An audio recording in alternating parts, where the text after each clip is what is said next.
कर्मयोग श्लोक 1-2 अर्जुन उवाच जायसी चेत कर्मणस्ते मता बुद्धिर्जनार्दन तत्किं कर्मणि घोरे मां नियोजयसि केशव व्यामिश्रेणेव वाक्येन बुद्धि मोहयसीव में तदेकम वद निश्चित्य यन श्रेयोहमाप्नुयाम। अर्जुन ने कहा, हे जनार्दन, यदि आप बुद्धि को कर्म से श्रेष्ठ मानते हैं तब फिर आप मुझे इस भीषण युद्ध में भाग लेने के लिए क्यों कहते हो?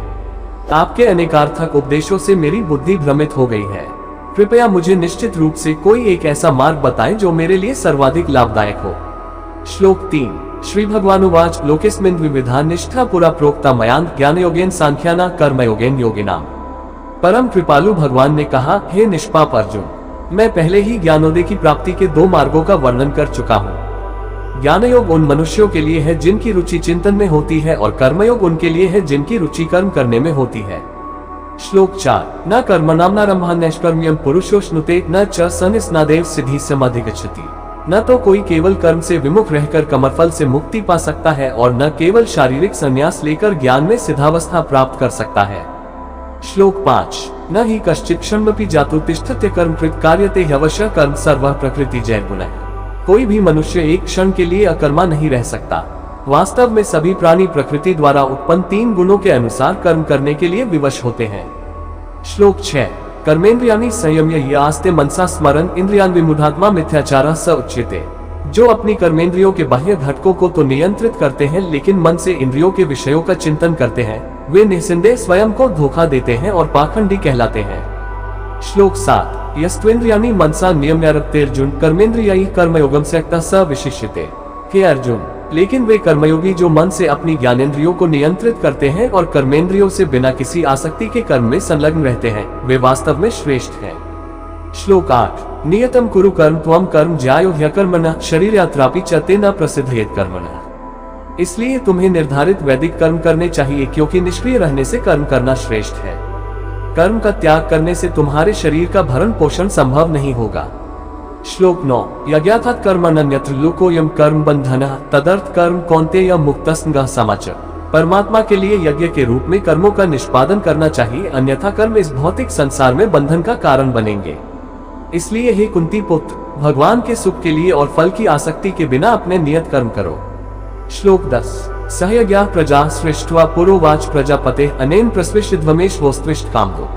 सृष्टि के आरंभ में ब्रह्मा ने मानव जाति को उनके नियत कर्तव्यों सहित जन्म दिया और कहा, इन यज्ञों का धूमधाम से अनुष्ठान करने पर तुम्हें सुख समृद्धि प्राप्त होगी और इनसे तुम्हें सभी वांछित वस्तुएं प्राप्त होंगी। श्लोक 11 देवान् भावयतानेन ते देवा भावयन्तु वह परस्पर भावयन्तः श्रेयः परम वाप्स्यति। तुम्हारे द्वारा संपन्न किए गए यज्ञों से देवता प्रसन्न होंगे और मनुष्यों और देवताओं के मध्य सहयोग के परिणाम स्वरूप सभी को सुख समृद्धि प्राप्त होगी। श्लोक 12 इष्टान् भोगान् हि वो देवा दास्यन्ते यज्ञभाविता तैर्दतान् प्रदायैभ्यो यो भूतस्तेन सः।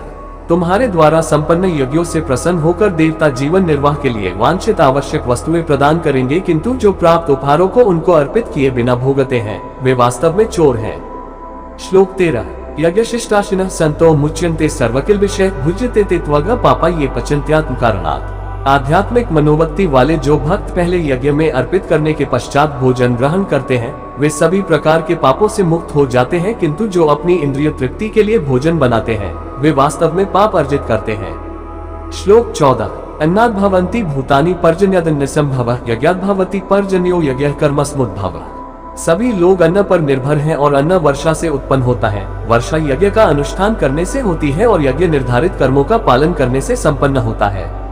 श्लोक 15 कर्म ब्रयोद्भाव विद्धि ब्रह्माक्षरसमुद्भवम् तस्मात् सर्वगतम् ब्रह्म नित्यम यज्ञे प्रतिष्ठितम्। वेदों में सभी जीवों के लिए कर्म निश्चित किए गए हैं और वेद परब्रह्म भगवान से प्रकट हुए हैं। परिणाम स्वरूप सर्वव्यापक भगवान सभी यज्ञ कर्मों में नित्य व्याप्त रहते हैं। श्लोक 16 एवं प्रवर्तित चक्रम नानुवर्तयति यह अघायुरिन्द्रियारामो मोघ पार्थ स जीवति। हे पार्थ, जो मनुष्य वेदों द्वारा स्थापित यज्ञ कर्म के चक्र का पालन करने के अपने दायित्व का निर्वहन नहीं करते वे पाप अर्जित करते हैं। वे केवल अपनी इंद्रियों की तृप्ति के लिए जीवित रहते हैं, वास्तव में उनका जीवन व्यर्थ ही है। श्लोक 17 यस्वात्मरतिरेव स्यादात्मतृप्तश्च मानवः आत्मन्येव च संतुष्टस्तस्य कार्यम न विद्यते। लेकिन जो मनुष्य आत्मानंद में स्थित रहते हैं तथा जो प्रबुद्ध और पूर्णतया आत्म संतुष्ट होते हैं उनके लिए कोई नियत कर्तव्य नहीं होता। श्लोक 18 नैव तस्य कृतेनार्थो न कृतेने कश्चिन न चास्य सर्वभूतेषु कश्चिदर्थ विपाश्रयः। ऐसी आत्मलीन आत्माओं को अपने कर्तव्य का पालन करने या उनसे विमुख होने से कुछ पाना या खोना नहीं होता और न ही उन्हें अपनी निजी आवश्यकताओं की पूर्ति के लिए अन्य जीवों पर निर्भर रहने की आवश्यकता होती है। श्लोक 19। तस्माइस्तः सततम कार्यम कर्म समाचर असक्तो ह्याचरण कर्म परमानुति पुरुष। अतः आसक्ति का त्याग कर अपने कार्य को कर्तव्य समझकर फल की आसक्ति के बिना निरंतर कर्म करने से ही किसी को परमात्मा की प्राप्ति होती है। श्लोक 20-21। कर्मणैव हि संसिद्धिमास्थिता जनकादयः लोकसंग्रहमेवापि संपश्यन् कर्तुमर्हसि। यद्यदाचरति श्रेष्ठस्तत्तदेवेतरो जनः स यत् प्रमाणं कुरुते लोकस्तदनुवर्ते। राजा जनक और अन्य महापुरुषों ने अपने नियत कर्मों का पालन करते हुए सिद्धि प्राप्त की थी, इसलिए तुम्हें भी अपने कर्तव्यों का निर्वहन करते हुए समाज के कल्याण के लिए अनुकरणीय उदाहरण प्रस्तुत करना चाहिए। महापुरुष जो भी कर्म करते हैं, सामान्य जन उनका पालन करते हैं। वे जो भी आदर्श स्थापित करते हैं, सारा संसार उनका अनुसरण करता है। श्लोक 22। न मे पार्थास्ति कर्तव्यम त्रिषु लोकेषु किंचन नान्वाप्तम वाप्तव्यम वर्तैश्च कर्मणि। हे पार्थ, समस्त तीनों लोकों में मेरे लिए कोई कर्म निश्चित नहीं है, न ही मुझे किसी पदार्थ का अभाव है और न ही मुझमें कुछ पाने की अपेक्षा है, फिर भी मैं निश्चित कर्म करता हूँ। श्लोक 23। यदि ह्यः न वर्तेयं जातु कर्मण्यतन्द्रितः मम वानुवर्तन्ते मनुष्याः पार्थ सर्वशः। यदि मैं सावधानी पूर्वक नियत कर्म नहीं करता तो हे पार्थ, सभी लोगों ने निश्चित रूप से सभी प्रकार से मेरे मार्ग का ही अनुसरण किया होता। श्लोक 24। उत्सीदेयुरिमे लोका न कुर्या कर्म चेदहं संगकरस्य च कर्तास्यामुपहन्यामिमाः प्रजाः। यदि मैं अपने निर्धारित कर्म नहीं करता तब ये सभी लोग नष्ट हो जाते और मैं संसार में उत्पन्न होने वाली अराजकता के लिए उत्तरदायी होता और इस प्रकार से मानव जाति की शांति का विनाश करने वाला कहलाता। श्लोक 25। सक्ताः कर्मण्य विद्वांसो यथा कुर्वन्ति भारत कुर्याद् विद्वांस तथा सक्तश्चिकीर्षु लोकसंग्रह। हे भरतवंशी, जैसे अज्ञानी लोग फल की आसक्ति की कामना से कर्म करते हैं, उसी प्रकार बुद्धिमान मनुष्यों को लोगों को उचित मार्ग की ओर चलने के लिए प्रेरित करने हेतु अनासक्त रहकर कर्म करना चाहिए। श्लोक 26। न बुद्धि भेदम जनैद ज्ञाना कर्मस्मिनाम जोषेत सर्वकर्माणि विद्वानयुक्तः समाचरन्। ज्ञानवान मनुष्यों को चाहिए कि वे अज्ञानी लोगों को जिनकी आसक्ति सकौम कर्म करने में रहती है, उन्हें कर्म करने से रोककर उनकी बुद्धि में मतभेद उत्पन्न न करे, अपितु स्वयं ज्ञानयुक्त होकर अपने कार्य करते हुए उन अज्ञानी लोगों को भी अपने नियत कर्म करने के लिए प्रेरित करना चाहिए। श्लोक 27। प्रकृते क्रियमाणानि गुणैः कर्माणि सर्वशः अहंकार विमूढ़ात्मा कर्ताहमिति मन्यते।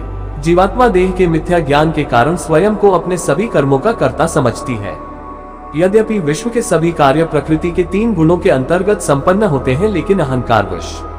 श्लोक 28। तत्त्ववित्तु महाबाहो गुणकर्म विभागयो गुणा गुणेषु वर्तन्ते मत्वा न सजते। हे महाबाहु अर्जुन, तत्वज्ञानी आत्मा की पहचान गुणों और कर्मों से भिन्न करते हैं। वे समझते हैं कि इंद्रिय, मन आदि के रूप में केवल गुण ही हैं जो इंद्रिय विषयों गुणेषु में संचालित होते हैं और इसलिए वे उनमें नहीं फंसते। श्लोक 29। प्रकृतिर्गुण सम्मूढ़ा सज्जन्ते गुणकर्मसु तान् कृत्स्नविदो मंदान् कृत्स्नविन् विचाल्येत। वे मनुष्य जो प्रकृति के गुणों के प्रभाव से मोहित होकर फल प्राप्ति की कामना के साथ अपने कर्म करते हैं, लेकिन बुद्धिमान पुरुष जो इस परम सत्य को जानते हैं, उन्हें ऐसे अज्ञानी लोगों को विचलित नहीं करना चाहिए जिनका ज्ञान अल्प होता है। श्लोक 30। मयि सर्वाणि कर्माणि सन्न्यस्याध्यात्म चेतसा निराशीर निर्ममो भूत्वा युध्यस्व विगतज्वरः। अपने समस्त कर्मों को मुझको अर्पित करके और परमात्मा के रूप में निरंतर मेरा ध्यान करते हुए कामना और स्वार्थ से रहित होकर अपने मानसिक दुखों को त्याग कर युद्ध करो। श्लोक 31। ये मे मतमिदं नित्यमनुतिष्ठन्ति मानवा श्रद्धावन्तो स्वीयन्तो मुच्यन्ते तेपि कर्मणे। जो मनुष्य अगाध श्रद्धा के साथ मेरे इन उपदेशों का अनुपालन करते हैं और दोष दृष्टि से परे रहते हैं, वे कर्म के बंधनों से मुक्त हो जाते हैं। श्लोक 32। ये त्वेतदप्य स्वीयन्तो नानुतिष्ठन्ति मे मतम सर्वज्ञान विमूढ़ास्तान् विद्धि नष्टान् चेत्स। किंतु जो मेरे उपदेशों में दोष ढूंढते हैं, वे ज्ञान से वंचित और विवेकहीन होते हैं। इन सिद्धांतों की उपेक्षा करने से वे अपने विनाश का कारण बनते हैं। श्लोक 33। सदृश चेष्टते स्वस्याः प्रकृतिर्ज्ञानवानपि प्रकृति यान्ति भूतानि निग्रह किं करिष्यति। बुद्धिमान लोग भी अपनी प्रकृति के अनुसार कार्य करते हैं, क्योंकि सभी जीव अपनी स्वाभाविक प्रवृत्ति से प्रेरित होते हैं। किसी को दमन से क्या प्राप्त हो सकता है। श्लोक 34। इंद्रियस्येन्द्रियस्यार्थे रागद्वेषौ व्यवस्थिता तयोर्वशमागच्छेत्तो ह्यस्य परिपन्थिनो। इंद्रियों का इंद्रिय विषयों के साथ स्वाभाविक रूप से राग और द्वेष होता है, किंतु मनुष्य को इनके वशीभूत नहीं होना चाहिए, क्योंकि ये आत्मा कल्याण के मार्ग के अवरोधक और शत्रु हैं। श्लोक 35। श्रेयान् स्वधर्मो विगुणः परधर्मात् स्वनुष्ठितात् स्वधर्मे निधन श्रेयः परधर्मो भयः। अपने नियत कार्यों को दोष युक्त संपन्न करना अन्य के निश्चित कार्यों को समुचित ढंग से करने से कहीं अधिक श्रेष्ठ होता है। वास्तव में अपने कर्तव्य का पालन करते हुए मरना दूसरों के जोखिम से युक्त भयावह मार्ग का अनुसरण करने से श्रेयस्कर होता है। श्लोक 36। अर्जुन उवाच अथ केन प्रयुक्तो पापं चरति पुरुष अनिच्छन्नपि वार्षणेय बलादेव नियोजितः। अर्जुन ने कहा, हे वृषणवंशी श्री कृष्ण, इच्छा न होते हुए भी मनुष्य पापजन्य कर्मों की ओर क्यों प्रवृत्त होता है? ऐसा प्रतीत होता है कि उसे बलपूर्वक पाप कर्मों में लगाया जाता है। श्लोक 37। श्री भगवान उवाच काम क्रोध रजोगुणसमुद्भव महाशनो महापापमा विद्धि वैरण। परमात्मा श्री कृष्ण कहते हैं, अकेली काम वासना जो रजोगुण के संपर्क में आने से उत्पन्न होती है और बाद में क्रोध का रूप धारण कर लेती है, इसे पाप के रूप में संसार का सर्वभक्षी शत्रु समझो। श्लोक 38। भूमे नाव्यते वहनिर्यथादर्शो मलेन च यथोल्बेनावृतो गर्भ तथा तेनेदमावृत। जैसे अग्नि धुएं से ढकी रहती है, दर्पण धूल से आवृत रहता है तथा भ्रूण गर्भाशय से अप्रकट रहता है, उसी प्रकार से कामनाओं के कारण मनुष्य के ज्ञान पर आवरण पड़ा रहता है। श्लोक 39। आवृत ज्ञान में तेन ज्ञानिनो नित्यवैरिणा कामरूपेण कौन्तेय दुष्पुरेणा नलेंच। हे कुंती पुत्र, इस प्रकार ज्ञानी पुरुष का ज्ञान भी अतृप्त कामना रूपी नित्य शत्रु से आच्छादित रहता है, जो कभी संतुष्ट नहीं होता और अग्नि के समान जलता रहता है। श्लोक 40। इंद्रियाणि मनो बुद्धिरस्याधिष्ठान मुच्यते एतर्विमोहयतेष ज्ञानमावृत्य देहिनम्। इंद्रिय, मन और बुद्धि को कामना की प्रजनन भूमि कहा जाता है, जिनके द्वारा यह मनुष्य के ज्ञान को आच्छादित कर लेती है और देहधारियों को मोहित करती है। श्लोक 41। तस्मात् त्वमिन्द्रियाण्यदो नियम्य भर्तर्षभ पापमान प्रजहि ह्येन ज्ञान विज्ञान नाशनम्। इसलिए हे भरतवंशियों में श्रेष्ठ, प्रारंभ से ही इन इंद्रियों को नियंत्रण में रखकर कामना रूपी शत्रु का वध कर डालो, जो पाप का मूर्त रूप तथा ज्ञान और आत्मबोध का विनाशक है। श्लोक 42। इंद्रियाणि पराण्याहुरिन्द्रियेभ्यः पर मनः मनसेस्तु परा बुद्धिर्यो बुद्धेः परतस्तु सः। इंद्रियां स्थूल शरीर से श्रेष्ठ हैं और इंद्रियों से उत्तम मन से श्रेष्ठ बुद्धि और आत्मा बुद्धि से भी परे है। श्लोक 43। एवं बुद्ध पर बुद्धवा संस्तव्यात्मान मात्मना जहि शत्रु महाबाहो कामरूप दुरासन। इस प्रकार हे महाबाहु, आत्मा को लौकिक बुद्धि से श्रेष्ठ जानकर अपनी इंद्रिय, मन और बुद्धि पर संयम रखो और आत्मज्ञान द्वारा कामरूपी दुर्जय शत्रु का दमन करो।